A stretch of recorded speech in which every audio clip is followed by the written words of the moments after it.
I'm so excited today to be joined by Dr. H. Howells, and she is going to help us through our 21 days of talking about boundaries. So welcome, Dr. Howells. Thank you for taking the time to join us today and be a guinea pig for my little project here with boundaries. And I just have 3 short questions, but before we get into those, can you just tell us a little bit about yourself and what you've done in the field of vet med? You got it, Jamie. Thank you for having me here. It's so exciting to be part of a boundary project because I feel like I don't need 21 days. I need a lifetime. I need a lifetime to learn this.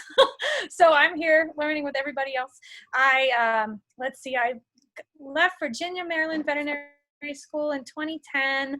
I started off as a food animal vet, or I wanted to be a food animal tracker in vet school, and then I married a city guy, so I ended up here in Denver practicing small animal. And I will tell you that, like many people, whether technicians or doctors or reception staff, it doesn't matter. I think statistically a lot of us burn out really hard at about the 4 or 5 year mark into our careers, if not sooner.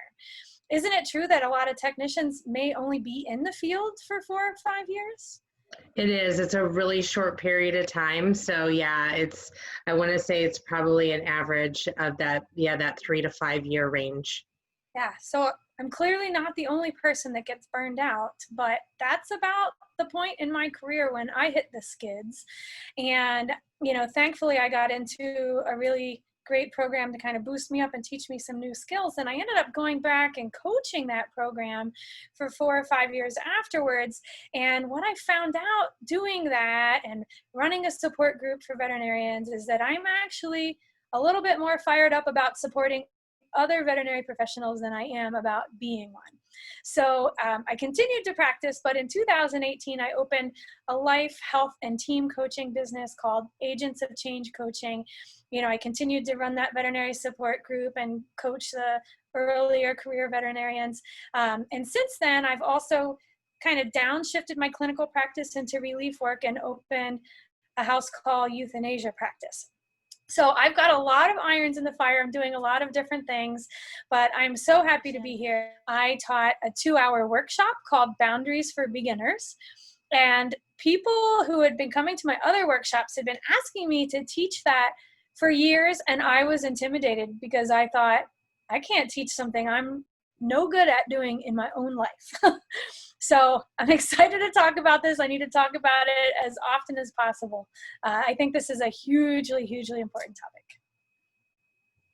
Awesome. Well, we are so excited, and what a great amount of experience that you've had on the subject. And just like you said, just because we aren't amazing at it doesn't mean that we can't talk about it, especially when we've been there, to just be able to have been in the trenches or, struggled with a certain thing, to be able to talk about it and share our experiences is I think, one of the best ways to teach about it. So, so tell us the biggest benefit you have gained from having healthy boundaries in place. So, because of everything we just said, this question makes me laugh a little bit because I'm not sure that I have that many good, healthy boundaries in place. The opening 5 minutes of my Boundaries for Beginners workshop, I essentially opened by saying, in a moment of full transparency and vulnerability, I had to let everybody know that I'm currently in the process of getting a divorce. And I'm pretty certain, after preparing to teach this workshop, that that's happening in my life in large part because I failed to have boundaries. There's always 2 people on 2 different sides of the story in every breakup. So I can only tell you what I did wrong in my marriage, but that was really the big thing, is that I just kept stepping up and stepping up and stepping up and not asking or not accepting no for an answer when I didn't get the help I needed. So I was not only burning out at work, I was burning out at home. And I am for certain that my lack of boundaries was a huge contributing factor to the demise of that relationship. I also think it's what leads us to burn out in work. So I think that we come up in veterinary medicine in this culture of you will give everything if you care enough to be here. You will give everything if you care enough to be here. And it makes us learned systematically through our schooling that it's not okay to have boundaries in veterinary medicine. And I think that's one of the big reasons we burn out. So I have not yet experienced the life of healthy boundaries that I hope to be able to grow into over the next 5 to 10 years as I get a chance to learn more and be in the trenches with all of you. But I hope that what we stand to gain is healthier relationships where we're actually supported, where we can be interdependent instead of codependent. We can depend on one another, trust each other to be there when we need it, and trust that if you need a place to fall, somebody will be there to get you. That's what interdependence means. I hope it means we won't be burned out. I hope it means we'll be able to say no when it's time to call it the end of the day, so we can actually be refreshed and not feel guilty about caring for ourselves. So I don't know, I'm imagining the future, but I hope that's what it holds. Well, I definitely work in progress, right? Because I think we all are a work in progress, and to set our sights on what we want is, I think, half the battle when you know kind of the direction that you're going in. So that's great. That's some great information, and even just what the hopes are for, I think, our profession in general is really important to embrace. So that's amazing. And we are so blessed to have you as part of this community, and thank you for being part of our community. So can you share with us the biggest challenge you face in setting healthy boundaries? Absolutely. And I think especially in the veterinary world, this is something everybody will relate to, but it's American too, and it's culture. So I am not kidding when I say that as we're coming up through technician school and veterinary school, we are systematically taught it's not okay to have boundaries. When I left my veterinary school, I got the opportunity to fill out an exit interview about what my experience was like there. And I would like to say that I was able to be super positive in the moment, but that was not the case. I ended up writing 5 pages of flaming vitriol that began with the sentence, "I am angry that you thought I had to be hazed to prove that I wanted to be here." And a lot of times when I'm talking to groups and teams and trying to help them change their culture within a hospital, I tell these 3 stories about 3 of my classmates. One was a woman who was kicked out of vet school for leaving school for a little bit, essentially to take care of her mom when her mom had cancer. They wouldn't let her come back and finish the semester. Once she went home, her mom had cancer. This was during our first year of vet school. She went home, took care of her mom, tried to come back. They made her restart the entire year, repay that semester of student loans all over again. That time, her mom died. So she went home to take care of her younger siblings and finish up the estate, came back to vet school a 3rd time. She had never been kicked out for poor academic performance. She went home to take care of her family. She came back to vet school the 3rd time and she got a C. And their rule was, if you get 1 C after you've already had 2 strikes, you can never come back to vet school again.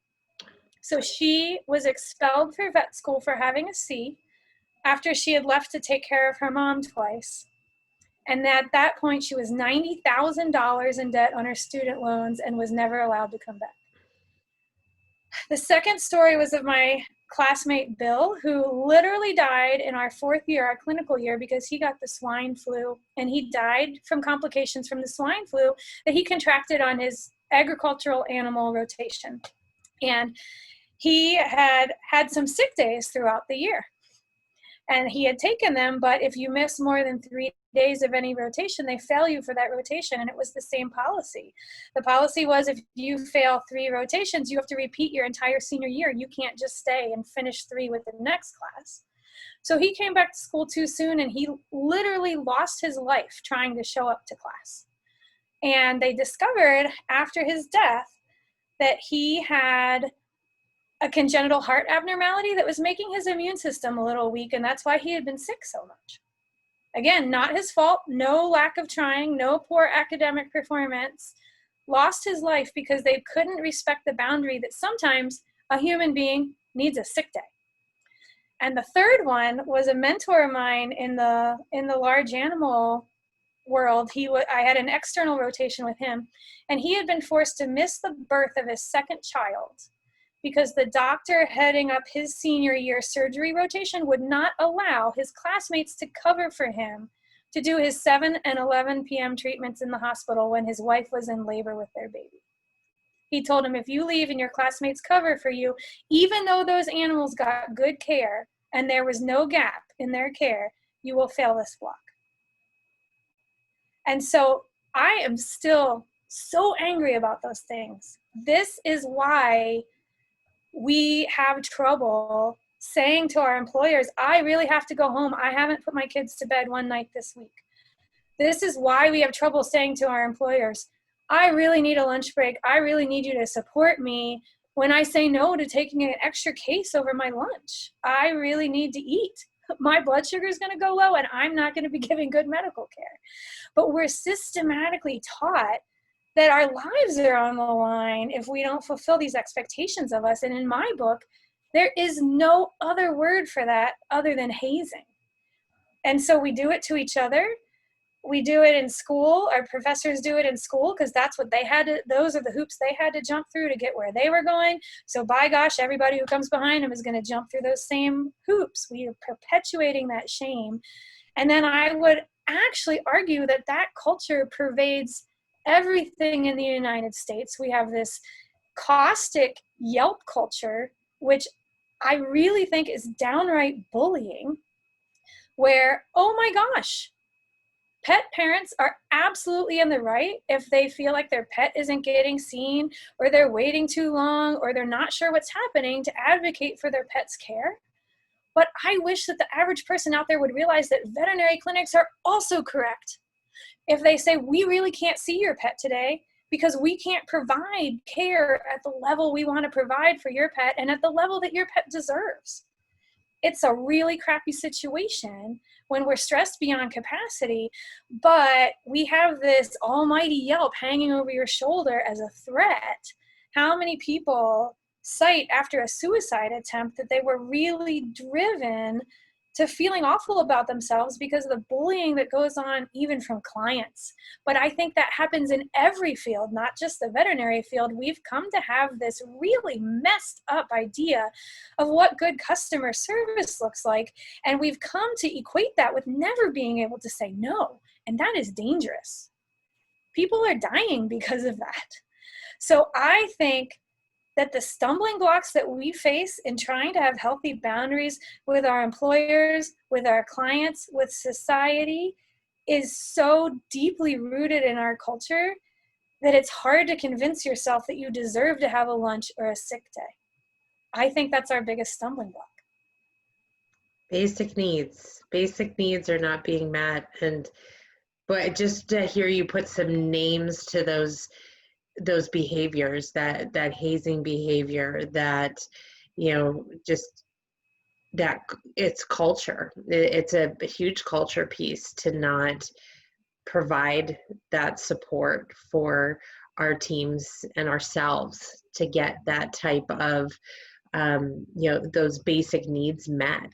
It's, it is very cultural. And just to hear you put names to it, I hope a lot of people are feeling the way that I did, is like, yes, that's it. That's what's happening. And being a force to end that cycle, to talk about it, to, end those types of behaviors, whether it be in our practices, because the things that you described that you experienced in veterinary school, and probably even experienced in clinical life too, once you finish, it's the same thing that I think all support team members experience one time or another within their career, and very well can feed into the fact that people aren't staying in the field as long, because that directly relates to a unsustainable career, when you can't even get your basic needs met. And just the examples that you give about, I haven't been able to put my kid to bed all week. Like, I really need to leave, at a reasonable time tonight so I can get home and do that. Or I just need to take a lunch break. Like, wow, that's very, very eye-opening, and yeah, break that cycle. Yes, ma'am. Yes, awesome.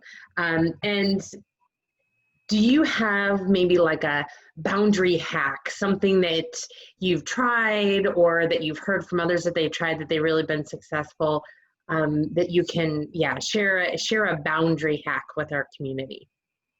I'm going to lean in close and say this really quiet, because we're not supposed to say this, but I'm going to say it. Veterinary medicine is just a job. It's not your marriage.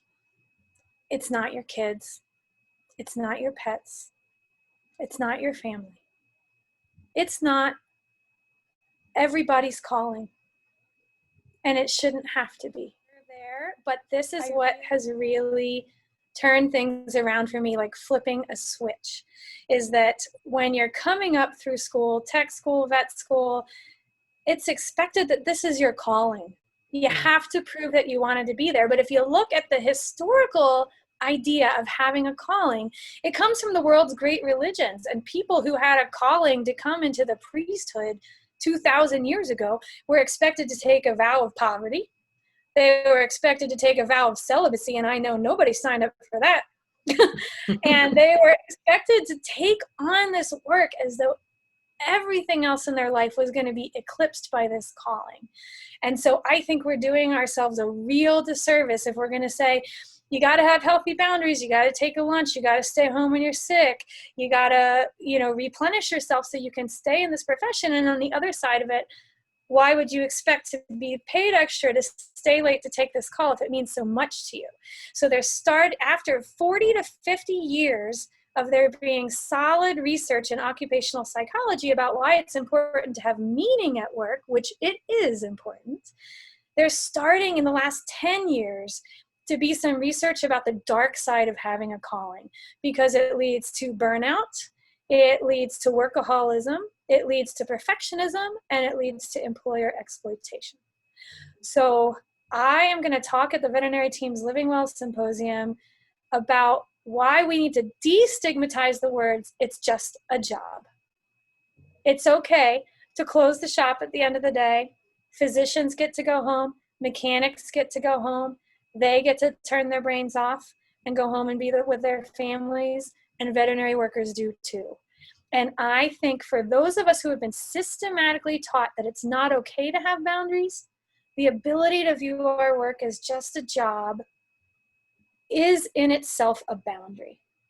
It's a way to say, this is meaningful to me. I care about this a whole lot. I made it my career. But if I don't get to put my kids to bed, then I've got nothing to live for. So that's my hack. I think we need to be able to turn our head around. I think this is a way to fight the culture, because nobody ever wants to work with somebody who thinks it's just a job, but I'll tell you, I do, because those people leave on time. And I want to leave on time. Yes, and I think we all, that's such a great hack, and I think we all are better for getting rid of that stigma around that. So, and just like Dr. Howells said, she's going to be presenting at our symposium here coming up, and you have to hear her speak. And if you got inspired at all during these, this discussion on boundaries, you'll definitely be even more inspired and just feel more supported by attending one of her sessions during our symposium. And thank you, Dr. Howells, for being part of the solution.